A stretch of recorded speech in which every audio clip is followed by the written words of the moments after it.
This channel does not promote any violent, harmful, or illegal activities. All content provided by this channel is meant for an educational purpose only.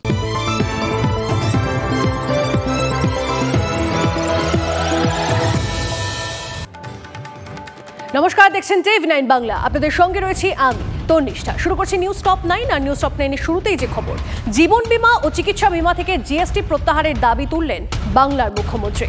GST প্রত্যাহার না করলে রাজপথে নেমে আন্দোলনের হুঁশিয়ারি দিয়ে x হ্যান্ডেলে পোস্ট মমতা বন্দ্যোপাধ্যায়ের। এর আগে কেন্দ্রীয় অর্থমন্ত্রীকে জীবন বীমা থেকে জিএসটি প্রত্যাহারের জন্য চিঠি দেন মোদী ক্যাবিনেটের হেভিওয়েট মন্ত্রী নীতিন গডকরিও। আর একবার আপনাদেরকে জানিয়ে রাখি, জীবন বীমা ও চিকিৎসা বীমা থেকে জিএসটি প্রত্যাহারের দাবি তুললেন বাংলার মুখ্যমন্ত্রী। জিএসটি প্রত্যাহার না করলে রাজপথে নেমে আন্দোলনের হুঁশিয়ারি দিয়ে এক্স হ্যান্ডেলে পোস্ট মমতা বন্দ্যোপাধ্যায়ের। এর আগে কেন্দ্রীয় অর্থমন্ত্রীকে জীবন বীমা থেকে জিএসটি প্রত্যাহারের জন্য চিঠি দেন মোদী ক্যাবিনেটের হেভিওয়েট মন্ত্রী নীতিন গডকরিও।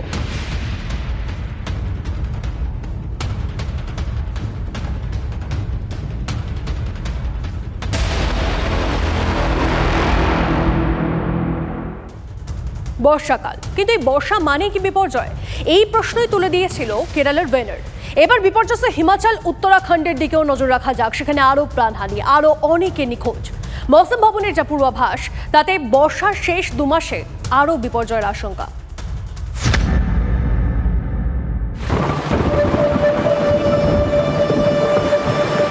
রাজ্যে রাজ্যে বর্ষা বিপর্যয়, প্রবল বৃষ্টির সঙ্গে মারণ ধস। কেরালার ওয়েনাডে 300 ছুঁই মৃতের সংখ্যা। বৃহস্পতিবার বিধ্বস্ত চূড়ামালা পরিদর্শনে যান রাহুল গান্ধী, প্রিয়াঙ্কা গান্ধী। ওয়েনাডের সাংসদ পদে ইস্তফা দিয়েছেন প্রিয়াঙ্কাই ওয়েনাডে পরবর্তী কংগ্রেস প্রার্থী। বিপর্যয় নিয়ে জোর তরজা বেঁধেছে কেন্দ্র রাজ্যে। সংসদে কেন্দ্রীয় স্বরাষ্ট্রমন্ত্রী বলেছেন, वार्निंग बोलते ही गए। अंग्रेजी में जितने भी गंभीर प्रकार के शब्द है अपने भाषण में डालकर इसको बताया गया। मैं सदन के सामने स्पष्टता करना चाहता हूं, 23 जुलाई को केरल सरकार को अर्ली वार्निंग भारत सरकार की ओर से दी गई थी। 23 जुलाई পাল্টা বিবৃতি দিয়েছেন কেরালার মুখ্যমন্ত্রী পিনারাই বিজয়ন। রাজনৈতিক তরজা চলতে চলতেই একাধিক রাজ্যে বিপর্যয়। হিমাচল প্রদেশের একাধিক জায়গায় মেঘ ভাঙা বৃষ্টি। বিধ্বস্ত কুলু মানালি মান্ডি, ফুসছে বিপাশা। গত বর্ষায় কুলু মানালি জাতীয় সড়ক ভেঙে চুরমার হয়ে গিয়েছিল। এবারও একই ছবি, আস্ত বাড়ি ভেঙে পড়েছে নদীতে, এমন ছবিও ভাইরাল। প্রবল বৃষ্টিতে বিপর্যস্ত দেবভূমি উত্তরাখণ্ড। কেদারনাথের পথে আটকে অন্তত 200 পুণ্যার্থী। 2 রাজ্যেই প্রাণহানি, নিখোঁজ বহু। বুধবার গোটা দিনরাত বৃষ্টি হয়েছে দিল্লি, হরিয়ানা, পাঞ্জাবে। ভাসছে রাজধানীর রাজপথ। মরুরাজ্য রাজস্থানেও প্রবল বর্ষণ। রাজস্থানের জয়পুরে গোটা মাসের বৃষ্টি ঝরল একদিনে। জয়পুরে 24 ঘন্টায় 173 মিলিমিটার বৃষ্টি। রেহাই কি আদৌ মিলতে পারে? মৌসুম ভবনের পূর্বাভাস, অগস্ট সেপ্টেম্বরে আরও বিপর্যয়ের আশঙ্কা। বর্ষার বাকি 2 মাসে 6% বেশি বৃষ্টির পূর্বাভাস দেশে।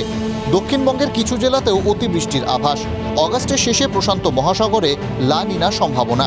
লা নিনার প্রভাবে বর্ষা অতি সক্রিয় থাকার ইঙ্গিত। জলবায়ু পরিবর্তনের জেরে এমনিতেই ক্ষেপে উঠেছে প্রকৃতি। অল্প সময়ে বেশি বৃষ্টি হচ্ছে। আমাদের যারা উন্নয়নের ধারক বাহক, তারা এমন বেলতলায় গিয়ে দাঁড়িয়ে আছে যে সবসময় বেল পড়ছে, কখনো হয়তো কানের পাশ দিয়ে পড়ছে, কখনো মাথায় পড়ছে। এবং প্রত্যেক বছর হিমাচল প্রদেশ থেকে কেরল পর্যন্ত সর্বত্র জায়গায় একই রকমভাবে ভাঙন, না হলে বৃষ্টি, আবহাওয়া পরিবর্তন হচ্ছে, জলবায়ু পরিবর্তন হচ্ছে। প্রশাসন এখনই শিক্ষা না নিলে আগামী দিনে আরও বিপদের আশঙ্কা। Bureau report, TV9 Bangla. গাঙ্গেয় বাংলার উপর ঘূর্ণাবর্ত, সক্রিয় বর্ষা, ভারী থেকে অতি ভারী বৃষ্টির পূর্বাভাস। দক্ষিণবঙ্গের 6 জেলায় অতি ভারী বৃষ্টির সতর্কতা। কলকাতা সহ দক্ষিণের বাকি জেলায় ভারী বৃষ্টি হতে পারে। কাল পশ্চিমাঞ্চলে বিক্ষিপ্ত ভারী বৃষ্টির সম্ভাবনা। ঘূর্ণাবর্তের বৃষ্টিতে আমন রোপণে গতি আসার সম্ভাবনা। আজ পর্যন্ত বর্ষায় 37% ঘাটতি দক্ষিণবঙ্গে। ফের জলপাইগুড়ির বার্নিশে আচমকাই ঝড়ের দাপট। জলপাইগুড়ি সদর ও ময়নাগুড়ি ব্লকের বেশ কিছু বাড়ির চাল উড়ে বিপত্তি। উপড়ে গেছে বেশ কিছু গাছ। গাছ পড়ে বেশ কিছু এলাকায় রাস্তা বন্ধ। বিদ্যুতের তার ছিঁড়ে বিদ্যুৎ বিচ্ছিন্ন বেশ কিছু এলাকায়। হতাহতের কোনো খবর মেলেনি। ক্ষয়ক্ষতির পরিমাণ খতিয়ে দেখে বিডিওদের রিপোর্ট দিতে নির্দেশ। দ্রুত পদক্ষেপের আশ্বাস জলপাইগুড়ি সদরের মহকুমা শাসকের।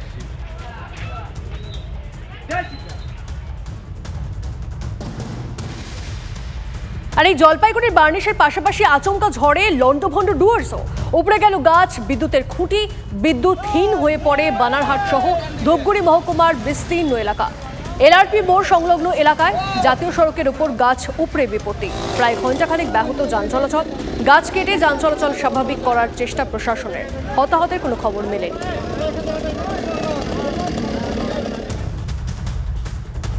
পরে খবরে আসি, সাইবার হানার জেরে গোটা দেশে ব্যাহত হয় ব্যাংকিং পরিষেবা। তবে শুধু পরিষেবা ব্যাহত হওয়াই নয়, বেশ কয়েকজনের অ্যাকাউন্টের ব্যালেন্সেরও হেরফের হয়েছে। আর এমন হেরফের দেখে চোখ কপালে উঠেছে গ্রাহকদের। যাদবপুরের এক পড়ুয়ার অ্যাকাউন্টের ব্যালেন্সই দেখাচ্ছে -1.5 কোটি টাকা। গোলপার্কের এক চাকুরিজীবীর অ্যাকাউন্ট থেকে খোয়া গেছে 20,000 টাকা। এই জন্য বিনা মেঘে বজ্রপাত, সকাল ব্যাংকের অ্যাকাউন্ট থেকে 1.5 কোটি টাকা গায়েব। ফোনপের অ্যাকাউন্ট ব্যালেন্স দেখা যাচ্ছে -1,49,99,284। এই হচ্ছে যাদবপুর বিশ্ববিদ্যালয়ের এক পড়ুয়ার ব্যাংক অ্যাকাউন্ট, যেখানে সকাল এই অঙ্ক হয়ে দাঁড়িয়েছে 1,49,99,284 টাকা অ্যাকাউন্ট থেকে গায়েব। এই টাকাটা অ্যাকাউন্টে ছিল না, ফলে -1,49,99,284 কানাড়া ব্যাংকের অ্যাকাউন্ট। এবং স্বাভাবিকভাবেই ভীত সন্ত্রস্ত হয়ে গেছেন সেই পড়ুয়া। এত টাকা কোনোদিন চোখে দেখেছেন আপনি? না, এত টাকা চোখে দেখা 1.5 লাখ, মানে অ্যাকাউন্টে একসাথে 1.5 লাখ টাকা চোখে দেখা আমার পক্ষে মানে আশ্চর্যজনক বিষয়। তো সেখানে সকালবেলায় যখন SMS আসে আমি তো ঘাবড়ে গেছি স্বাভাবিকভাবে। প্রথমে ভেবেছি হয়তো টাকা ভুল করে চলে এসেছে। কাস্টমার কেয়ারে ফোন করি, কানাড়া ব্যাংকের হেল্পলাইনে। তারা বলে যে যেহেতু হোল্ড হয়ে আছে আপনাকে ব্রাঞ্চের সাথে যোগাযোগ করতে হবে। কিন্তু বিষয় হচ্ছে যে জিনিসটা আমি ফেস করলাম, অ্যাকাউন্ট এখন ফ্রিজ হয়ে আছে যত সম্ভব, কারণ আমি ফোনপেতে কোনো ট্রানজ্যাকশন করতে পারছি না। ভয় করে একজন পড়ুয়ার অ্যাকাউন্টে এত টাকা আসলো কোত্থেকে, এবং সেটা মাইনাস কোত্থেকে সেই টাকা আসবে, আদৌ এই অ্যাকাউন্ট ঠিক হবে কিনা, কিভাবে পরের পদ্ধতি হবে, সবটা নিয়ে চিন্তায় সঞ্জীব প্রামাণিক। ক্যামেরায় বিনোদের সঙ্গে সুমন, TV9 বাংলা, যাদবপুর, কলকাতা। সাইবার হামলায় বিঘ্নিত রায়গঞ্জ সেন্ট্রাল কোঅপারেটিভ ব্যাংকের পরিষেবা। র্যানসামওয়্যার হানায় মাথায় হাত ব্যাংক কর্তৃপক্ষের। ইতিমধ্যেই ভারতীয় রিজার্ভ ব্যাংক সহ নাবার্ডের দ্বারস্থ হয়েছেন তারা। সমস্যা দূর করার আশ্বাসও মিলেছে, কিন্তু এখনও কোনো সুরাহা মেলেনি। রায়গঞ্জ সেন্ট্রাল কোঅপারেটিভ ব্যাংকের উত্তর দিনাজপুর জেলার বিভিন্ন শহর ও গ্রাম সহ উত্তরবঙ্গের একাধিক জেলায় শাখা আছে। দুর্ভোগে গ্রাহকরা। রাতেবেলা থেকে এই সার্ভিসটা মানে বন্ধ আছে। তো টিল ডেট মানে এখন পর্যন্ত কোনো সলিউশন এখন পর্যন্ত হয়নি। এবং এটা সব অল ইন্ডিয়া বেসিসে যতগুলো সিএজের থ্রু দিয়ে যত ব্যাংক ওনাদের সাথে যুক্ত আছে তাদের সবারই ইফেক্ট হচ্ছে। নাবার্ডকে জানানো হচ্ছে, আমাদের আরবিআইকেও জানানো হচ্ছে, এবং আরবিআই এ নিয়ে আমাদের রিপ্লাইও দিয়েছে যে এটা খুব শীঘ্রই ওরা এটা প্রবলেমটা সলভ করে দেবে। কারণ হচ্ছে যে প্রবলেমটা ডিটেক্ট করা যায় সেটাকে ওরা রেকটিফাইও করেছে, এবং সেই একটা মানে ফরেন্সিক একটা অডিট রিপোর্ট আরবিআইতে জমাও পড়ে, এবং আরবিআই সেটাকে দেখে চেকিং করে ওরা ওই মানে আমাদের ডিসকানেকশনটাকে আবার রিজিউম করবে। কলেজ আছে কিন্তু শিক্ষক নেই, ফলে রাজ্যের প্রায় শতাধিক বিএড কলেজের পড়াশোনা শিখে অনেক কলেজ মাঝপথে বন্ধ হওয়ার জোগাড়। এই পরিস্থিতির জন্য সরাসরি বাবা সাহেব আম্বেদকর ইউনিভার্সিটির দিকে আঙুল তুলছে West Bengal teachers training association. সংগঠনের অভিযোগ, বিএড কলেজের অনুমোদন এবং শিক্ষক নিয়োগের নামে দালাল চক্র চলছে। নিয়োগ দুর্নীতি নিয়ে গত 2 বছর ধরে তোলপাড় রাজ্য। এরই মধ্যে কয়েকশো বিএড কলেজের অনুমোদন এবং শিক্ষক নিয়োগকে ঘিরে জালিয়াতির অভিযোগ উঠতে শুরু করেছে। রাজ্যে সরকারি বেসরকারি মিলিয়ে মোট 624টি বিএড কলেজ আছে। 2015-16 পর্যন্ত বেসরকারি বিএড কলেজগুলি বিভিন্ন বিশ্ববিদ্যালয়ের অধীনে ছিল। অনুমোদন সেখান থেকেই মিলত। 2017 থেকে কলেজগুলি চলে আসে বাবা সাহেব আম্বেদকর বিশ্ববিদ্যালয়ের অধীনে। ওয়েস্ট বেঙ্গল টিচার্স ট্রেনিং অ্যাসোসিয়েশনের অভিযোগ, এরপর থেকেই অনুমোদনের নামে জালিয়াতি চলছে। পরিকাঠামোর প্রশ্ন তুলে প্রথমে অনুমোদন বন্ধ করে দেওয়া হচ্ছে, পরে কলেজ কর্তৃপক্ষকে চাপ দিয়ে লক্ষ লক্ষ টাকা আদায় করা হচ্ছে। ভীষণ বড় দালাল চক্র কাজ করছে। ইউনিভার্সিটির যারা কর্তৃপক্ষ আছেন বা ইউনিভার্সিটির সঙ্গে যুক্ত একাধিক কর্মী আছেন, তাদের সঙ্গে বিভিন্ন জেলার বিভিন্ন প্রতিনিধি ছাড়া আছে যারা এই সিন্ডিকেটটা করছেন। যে সিন্ডিকেট রাজটা এই কাজগুলো করছেন, তারাই কলেজগুলোকে বন্ধ করে দিচ্ছেন এবং পরক্ষণে আলাদাভাবে চক্র লাগিয়ে সেইগুলো কলেজগুলোকে কিনে নেওয়া হচ্ছে। প্রতি বছর অ্যাফিলিয়েশনের নামে 3 লক্ষ থেকে 12 লক্ষ পর্যন্ত কালেকশন করা হচ্ছে এক একটা কলেজ থেকে। শুধু অনুমোদনেই নয়, বিএড কলেজগুলিতে শিক্ষক নিয়োগের ইন্টারভিউতেও জালিয়াতির অভিযোগ তুলেছে বিটিটিএ। প্রতি কলেজে অন্তত 16 জন অ্যাসিস্ট্যান্ট প্রফেসর দরকার হয়। এর জন্য প্রার্থীর MA, BEd, নেট অথবা স্লেট বা PhDতে 55% নম্বর থাকা বাধ্যতামূলক। এই যোগ্যতার শিক্ষক পর্যাপ্ত পরিমাণে বাংলায় নেই। অন্য রাজ্য থেকে শিক্ষক আনলে তার মাতৃভাষা বাংলা নয় বলে ইউনিভার্সিটি তাকে বাদ দিয়ে দেওয়া হচ্ছে বলে অভিযোগ। এই ইউনিভার্সিটির অ্যাডমিশন প্রসেস থেকে শুরু করে রেজিস্ট্রেশন প্রসেস থেকে শুরু করে আপনার পরীক্ষা পদ্ধতি সব কিছুই কিন্তু অনলাইনের মাধ্যমে সফটওয়্যারের মাধ্যমে জেনারেট হচ্ছে, কিন্তু দেখা যাচ্ছে ইন্টারভিউ প্রসেসের ক্ষেত্রে সেই কোনো সফটওয়্যার এখানে জেনারেট করা হচ্ছে না। তাহলে এটাও কিন্তু একটা দুর্নীতির অংশ। গত বছর শিক্ষামন্ত্রীর হস্তক্ষেপে কিছুটা সমস্যা মিটলেও এবছর একই সমস্যায় নাজেহাল অনেক কলেজ। এই অবস্থায় পুরনো ব্যবস্থা ফিরিয়ে আনার দাবি জানিয়েছে BTTA। বিভিন্ন জায়গায় যে ইউনিভার্সিটিগুলো ছিল সেই জুডিডিকশানে সেই ইউনিভার্সিটিগুলো সেখানের কলেজগুলোকে কন্ট্রোল করতো। এই ডিসেন্ট্রালাইজেশনটা থাকলে এই দুর্নীতি বা এই ধরনের যে কলেজগুলো নিয়ে যে প্রবলেম তৈরি হচ্ছে এবং তাতে সবচেয়ে বেশি সাফারার হচ্ছে ছাত্রছাত্রীরাই। ছাত্রছাত্রীরা জানতে পারছে না যে একটা কলেজের অ্যাফিলিয়েশন আছে কি নেই। অভিযোগ নিয়ে কিছু বলতে রাজি নয় ইউনিভার্সিটি কর্তৃপক্ষ। সমস্যার সুষ্ঠু সমাধান চেয়ে আদালতের দ্বারস্থ হয়েছে কয়েকশো কলেজ। শ্রাবন্তী সাহা, দেবব্রত সরকারের রিপোর্ট, TV9 বাংলা। পরে খবরে আসি, বিহারের গয়ার শেরঘাটি আদালতে গুলি চালানোর ঘটনায় 3 অভিযুক্ত গ্রেপ্তার। আসানসোলের বরাকর থেকে পুলিশের জালে 3, উদ্ধার আগ্নেয়াস্ত্র 3 ও কার্তুজ। ধৃতদের 4 দিনের পুলিশ হেফাজতের নির্দেশ দেন। বাকিদের খোঁজে তল্লাশি চালাচ্ছে পুলিশ। 24শে জুলাই রাষ্ট্রীয় লোক জনশক্তি পার্টির নেতা আনোয়ার আলী খানকে খুনে অভিযুক্ত ফটু খানকে শেরঘাটি আদালতে পেশ করা হয়। তখনই দুষ্কৃতীরা এলোপাথারি গুলি চালায়। পাল্টা বিহার পুলিশও গুলি চালায়, আর তাতেই ফটু খান ও এক বিহার পুলিশের কনস্টেবল গুলিবিদ্ধ হয়। প্রথমবার অলিম্পিকে এসে নজির করেছেন শুটার স্বপ্নিল কুশালে। ব্রোঞ্জ জিতে প্যারিস থেকে দেশকে এনে দিলেন 3য় পদক জিতে নিজের অনুভূতির কথা জানালেন TV9 বাংলাকে। How are you feeling with the medal around your neck? I'm feeling a little hungry right now because I didn't had anything.